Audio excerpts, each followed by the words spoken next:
Selamat siang. Hari ini kami akan mempresentasikan tugas besar manajemen inovasi dengan judul ide bisnis iklim pertanian vertikal peternakan serangga produk pangan tinggi protein. Saya Serayanti Simanulang. Saya Alvina Syafira. Saya Taufik Arif Nugraha. Ya, beberapa poin yang akan kami bahas yaitu terdiri dari pendahuluan, deskripsi bisnis, kajian teoritis dan empirik, analisis teknologi, analisis pasar, rencana operasional, analisis keuangan, dan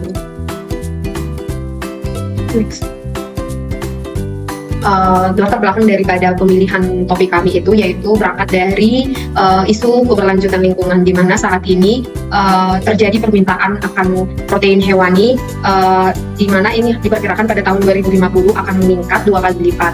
Alasan meningkatnya permintaan protein ini karena pertumbuhan populasi meningkat secara global. Selain itu, protein hewani juga memiliki komposisi asam amino esensial yang lebih lengkap dibandingkan dengan protein nabati lainnya.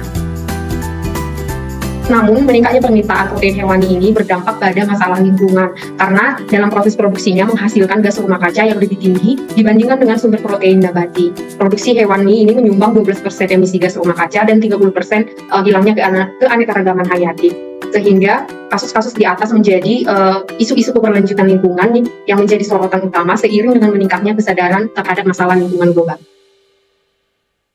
Untuk itu, kita memunculkan sebuah ide bisnis iklim yang dapat memenuhi permintaan terhadap pangan protein, namun tidak memberikan dampak negatif terhadap lingkungan, di mana produk akhirnya itu berupa produk pangan yang tinggi akan protein. Adapun bisnis iklimnya itu adalah yang pertama itu pertanian vertikal, yang kedua adalah peternakan serangga, dan yang ketiga adalah produk pangan tinggi protein.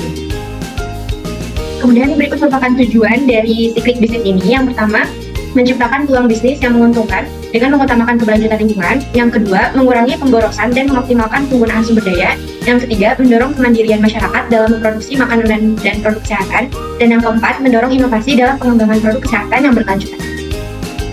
Berikut merupakan ide bisnis sirkuler yang telah disebutkan. Jadi, mulai dari produksi tanaman atau pertanian vertikal, kemudian terintegrasi dengan peternakan serangga, yang kemudian akan menjadi pasokan untuk produk pangan tinggi protein. Kemudian berikut untuk deskripsi bisnis dari masing-masing bisnis. Yang pertama di sini terdapat pertanian vertikal. Di sini merupakan latar belakangnya yaitu urbanisasi yang terus meningkat, membuat permintaan pangan untuk masyarakat kota meningkat. Nah, pertanian vertikal ini dapat menjadi solusi yang cerdas karena tidak memerlukan lahan yang luas, mengingat ketersediaan lahan di kota saat ini sudah berkurang. Selain itu, bisnis pertanian vertikal ini akan menghasilkan limbah organik, yaitu berupa ikan dan juga buah-buahan yang dapat dimanfaatkan sebagai pakan hewan. Nah, untuk pertanian vertikal ini, kami akan menghasilkan berbagai jenis sayuran dan buah-buahan organik yang tumbuh dalam lapisan vertikal. Dalam bisnis ini akan digunakan beberapa teknologi pertanian yang canggih untuk mengoptimalkan penggunaan lahan dan sumber daya. Nah, untuk contoh bisnis yang sudah ada, itu ada bisnis pertanian vertikal Aerofarms dan juga pertanian vertikal di Arjuna Utara. Kenapa pertanian vertikal? Di sini karena pertanian vertikal itu dapat menghemat ruang, lebih mudah dikendalikan dalam faktor-faktor lingkungannya, kemudian minimum pencemaran, dan solusi yang ditawarkan yaitu dapat memenuhi permintaan pangan di tengah kota dengan limbah organik yang dapat dimanfaatkan kembali. Untuk contoh produk yang akan kami hasilkan itu ada sayuran berupa bayam, seledri, sawit putih, kangkung, dan cabai rawit. Sedangkan untuk buah ada terong, tomat, apel, semangka, dan juga stroberi. Kemudian berikut untuk BMC-nya, dari Key Partners itu membutuhkan ada vendor benih, vendor alat pertanian, kemudian key activitiesnya, menanam dan merawat tanaman, memantau kondisi iklim, melakukan pemasaran dan penjualan, dan mengatur pengiriman produk. Untuk key resource-nya ada tempat bertani, benih tanaman, hingga karyawan-karyawan di dalamnya. Kemudian untuk value proposition, yaitu menyediakan sayuran organik berkualitas tinggi, menawarkan harga yang kompetitif dibandingkan pesaing, dan menekankan pada komitmen keberlanjutan lingkungan. Untuk customer relationships-nya itu ada komunitas, diskon dan promo, dan lain sebagainya. Untuk channel, di sini kami menggunakan pemasaran daring dan juga luring. Dan untuk customer segment, ini ada petani, penjual produk pertanian, masyarakat, tempat makan atau restoran, dan hotel serta resort. Nah, untuk cost structure-nya di sini dibagi dua, ada variable cost dan juga fixed cost. Sedangkan untuk revenue stream-nya itu ada 4 sumber pendapatan, yaitu penjualan hasil pertanian, pendapatan sewa lahan pertanian, pendapatan perawatan dari petani yang menyewa lahan pertanian tadi, dan iklan pada website dan aplikasi. Yang kedua adalah peternakan serangga. Ide bisnis ini muncul karena seperti yang sudah dijelaskan pada latar belakang, kita membutuhkan protein yang tinggi. Sementara protein yang tinggi itu diperoleh dari hasil peternakan, tetapi berdampak terhadap lingkungan. Namun peternakan serangga ini tidak memberikan dampak lingkungan yang negatif. Oleh karena itu, peternakan serangga ini dipilih untuk menjadi ide bisnis sirkular kelompok kita. Kenapa peternakan serangga? Ada beberapa hal yang menjadi pertimbangan, yaitu yang pertama kandungan protein, di mana di sini mengandung 34-45% protein. Yang kedua potensi gizi, mengandung 42-54% lemak, 4-6% serat, dan vitamin. Selanjutnya adalah kandungan emisi gas rumah kaca, di mana menghasilkan 0,3 kg karbon dioksida setara per 1 kg biomasa serangga, jika dibandingkan dengan daging sapi yang sudah menghasilkan 35 kg karbon dioksida setara 1 kg daging. Selanjutnya adalah solusi yang ditawarkan. Kita akan memenuhi permintaan pangan protein hewan tanpa memberikan dampak negatif terhadap lingkungan. Keunggulan lainnya, serangga itu memiliki manfaat kesehatan yang lebih baik karena kandungan proteinnya tinggi. Deskripsi bisnis yang pertama, jenis serangga yang akan dibudidayakan itu adalah belalang. Yang kedua, memproduksi belalang itu untuk mengkonsumsi manusia serta bahan baku untuk produk pangan. Yang ketiga itu adalah menawarkan solusi peternakan digital AI berupa Egg Generator and Body Disease Sensor. Dan yang terakhir, penjualan hasil peternakan dilakukan secara online. BNC peternakan serangga, yaitu yang pertama value proposition, menghasilkan serangga sebagai sumber protein berkualitas tinggi, peternakan yang ramah lingkungan, solusi peternakan digital berupa AI. Adapun customer segmennya yaitu perusahaan produk pangan berbahan serangga dan petani.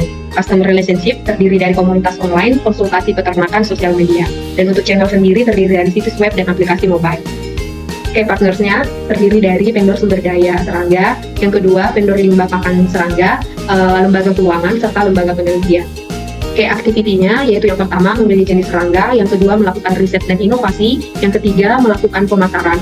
Resources terdiri dari kandang dan tempat peneluran, sumber daya serangga, bahan pakan dan lain-lain.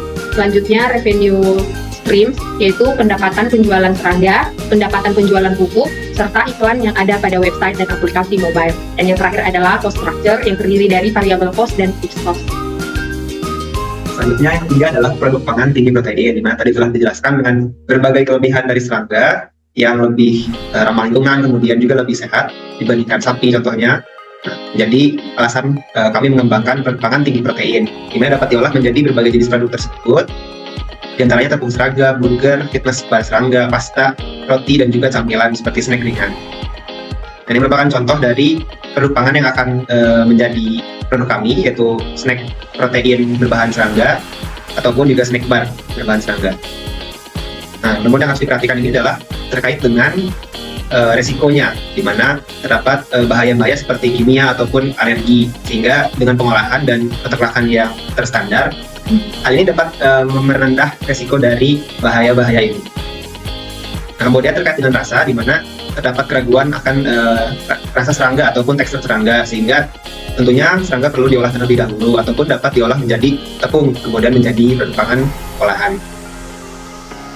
Nah, selain itu juga solusi lainnya terkait dengan pakan tinggi protein adalah untuk pakan hewan, di mana dapat menjadi sumber bagi peternakan seperti ayam ataupun juga peliharaan rumah seperti kucing ataupun juga anjing. Nah, ini berikut merupakan BMC dari produk pangan tinggi protein berbahan serangga, di mana value proposition-nya itu produk pangan tinggi protein dan mineral esensial, di mana kombinasi ini tidak didapatkan di produk lain. Kemudian juga produk kami memiliki kelebihan di ketersediaan bahan yang berkelanjutan dan ramah lingkungan, di mana produk kami untuk customer segmennya yaitu atlet dan binaragawan, kemudian masyarakat yang menjaga kesehatan, hingga pemilik hewan dan juga peternakan. Nah, untuk key partners-nya tentu saja peternakan serangga atau pemasok serangga, kemudian lembaga-lembaga fasilitas kesehatan hingga penelitian, dan juga komunitas. Nah, untuk variable cost-nya tentunya ada biaya produksi dan juga R&D. Untuk revenue stream-nya ada penjualan produk protein bar dan snack, produk pakan hewan peliharaan, dan juga produk pakan ternak unggas. Nah, berikut merupakan integrasi bisnis sirkular kami, di mana mulai dari produksi dari pertanian vertikal, kemudian menjadi bahan atau limbahnya menjadi bahan pakan bagi peternakan serangga, kemudian dari serangga ini diolah menjadi produk pangan tinggi protein. Kemudian limbah-limbah dari peternakan serangga dan juga produk pangan tinggi protein ini menjadi kompos ataupun menjadi pupuk bagi pertanian vertikal, sehingga terjadi integrasi yang secara sirkular. Berikut untuk kajian teoritis dan empiriknya.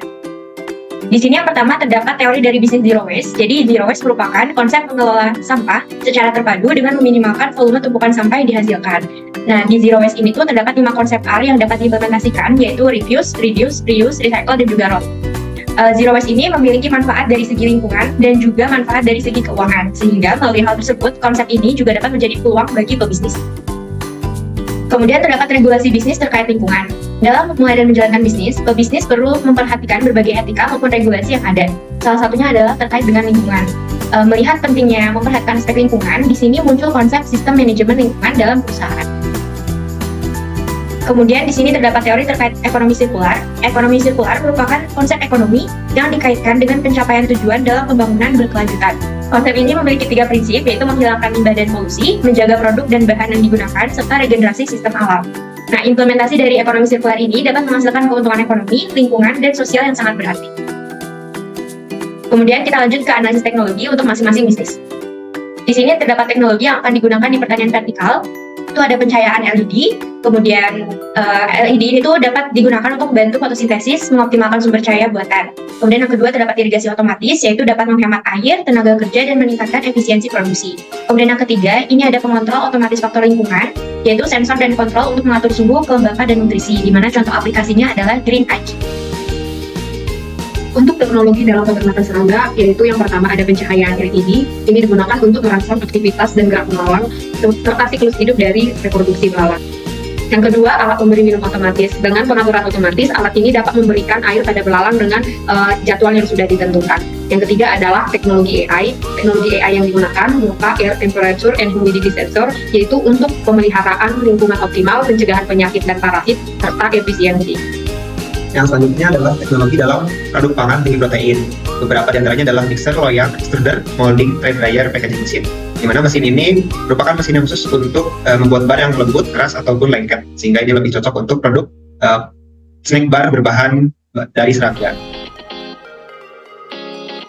Kemudian kita akan analisis pasar. Dan di sini yang pertama terdapat pertanian vertikal.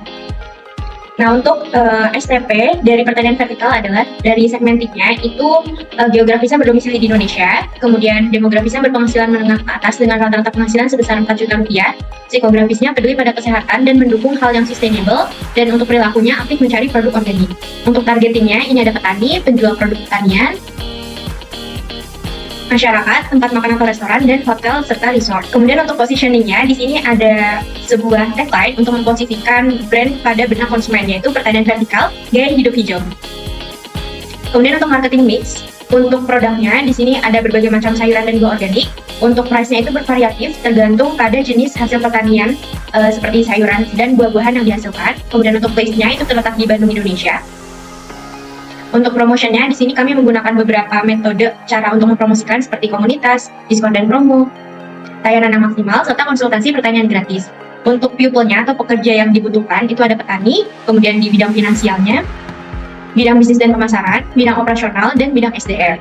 Kemudian untuk physical evidence, di sini seperti lahan pertanian vertikal, peralatan dan teknologi pertanian, sertifikasi produk ramah lingkungan, hingga label dari kemasan tersebut. Kemudian untuk proses, di sini terdapat 6 proses yang diperlukan untuk menghasilkan produk di pertanian vertikal. Kemudian untuk quarter life force-nya, di sini dapat dilihat bahwa ancaman kompetitor baru dari pertanian vertikal itu adalah low. Kemudian untuk kekuatan tawar pemasoknya adalah moderate, ancaman produk penggantinya juga moderate. Kemudian persaingan dengan kompetitor existing yang moderate, sedangkan untuk kekuatan tawar pembeli adalah high atau tinggi karena memiliki pesaing dari pertanian konvensionalnya juga. Kemudian berikut untuk analisis SWOT-nya. Selanjutnya untuk peternakan serangga. Yang pertama, STP dari segmenting terdiri dari geografis, demografis, psikografis, dan perilaku. Dan untuk targetingnya ada peternak, masyarakat, tempat makan atau restoran, produsen bahan pangan olahan. Dan untuk positioningnya memiliki tag yaitu sumber protein tinggi ramah lingkungan. Marketing mix itu terdiri dari 7P, yaitu yang pertama produk, menghasilkan belalang, yang kedua adalah price. Harga yang ditawarkannya itu adalah 15.000 per gram atau 150.000 per kilogram. Place-nya itu berada di Bandung, Indonesia. Untuk promotionnya terdiri dari komunitas, diskon dan promo langganan, harga khusus pesanan dalam jumlah besar, sosialisasi manfaat. People-nya terdiri dari peternak, yang kedua bidang finansial, yang ketiga bidang bisnis dan pemasaran, yang keempat bidang operasional, serta yang terakhir adalah bagian bidang SDM. Adapun proses yang dilakukan dalam peternakan serangga itu yaitu mulai dari pemilihan bibit belalang sampai dengan melakukan proses pemasaran, penjualan, dan distribusi produk. Physical evidence-nya terdiri dari lahan, peralatan, produk, kemasan, sertifikasi produk, serta melakukan pemasaran, penjualan, dan distribusi produk. Untuk Selanjutnya adalah analisis tentang kompetitor dan peluang pasar. Yang pertama itu ancaman kompetitor baru itu berada dalam level low. Yang kedua, kekuatan tawar pemasok itu berada dalam level high. Dan yang ketiga, ancaman produk pengganti itu berada dalam level high. Yang keempat, persaingan dengan kompetitor existing berada dalam level moderate. Serta yang terakhir, kekuatan tawar pembeli berada dalam level high.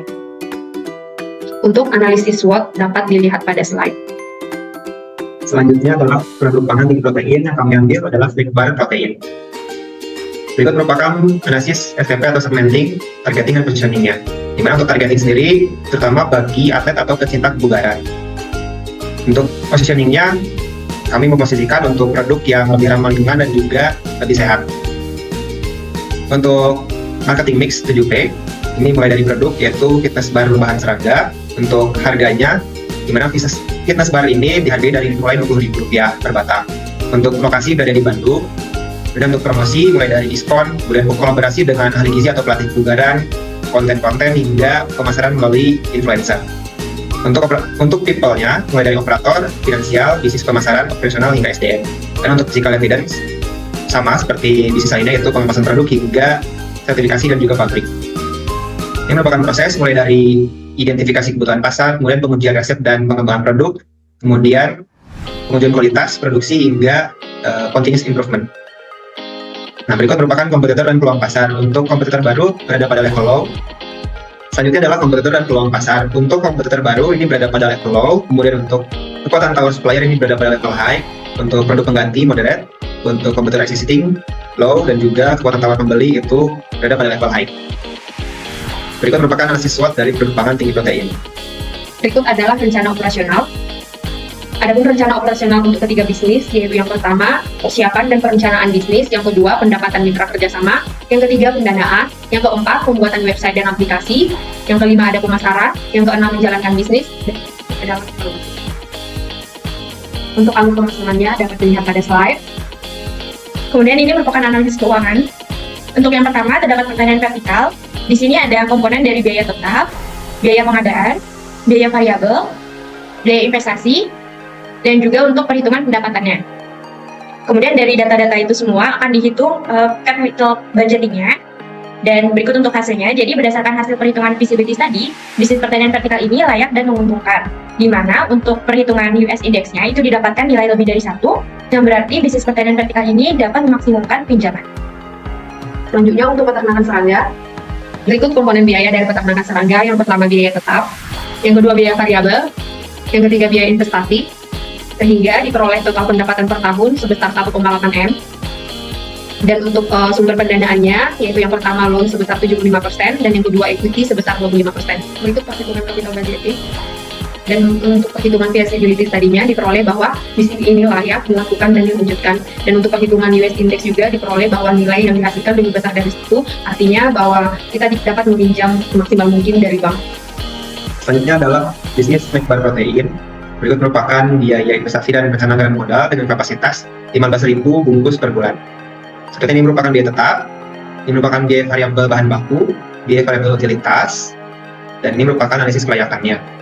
Di mana untuk berdasarkan hasil feasibility tadi diperoleh bahwa bisnis ini layak dan menguntungkan dengan nilai sebagai berikut. Kemudian untuk US Index dapatkan pula nilai yang lebih besar dari 1 sehingga sama untuk bisnis ini bisa memaksimalkan pinjaman.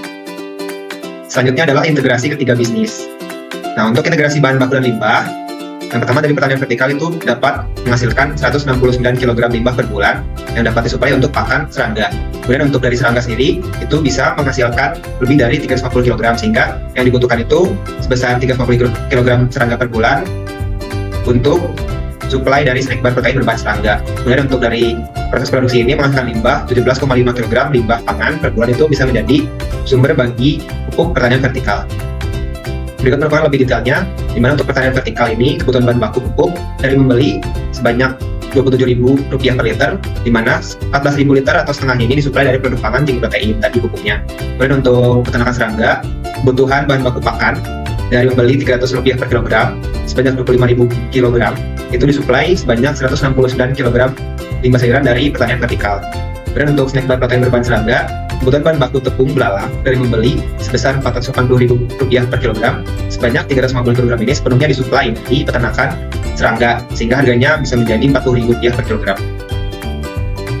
Berikut merupakan analisis dari perhitungan keuangan integrasi pertanian vertikal, di mana nilainya ini menjadi lebih menguntungkan atau lebih baik, terlihat dari nilai ROE dan ROI lebih tinggi, dan itu juga payback period itu lebih cepat dari 3,22 tahun menjadi 2,8 tahun. Kemudian untuk integrasi dari peternakan serangga, nilainya menjadi lebih kecil atau dilihat dari payback periodnya sendiri itu lebih lama, di mana dari sebelumnya 3,06 tahun menjadi 3,4 tahun. Sedangkan untuk snack protein terintegrasi itu nilainya jauh meningkat dari nilai ROE, ROI, kemudian juga payback periodnya itu lebih cepat dari 3,6 tahun menjadi 1,08 tahun. Nah, ini merupakan integrasi dari keseluruhan bisnis, di mana didapatkan hasil sebagai berikut, dan hasil ini tentunya memberikan kesimpulan yang layak dan menguntungkan.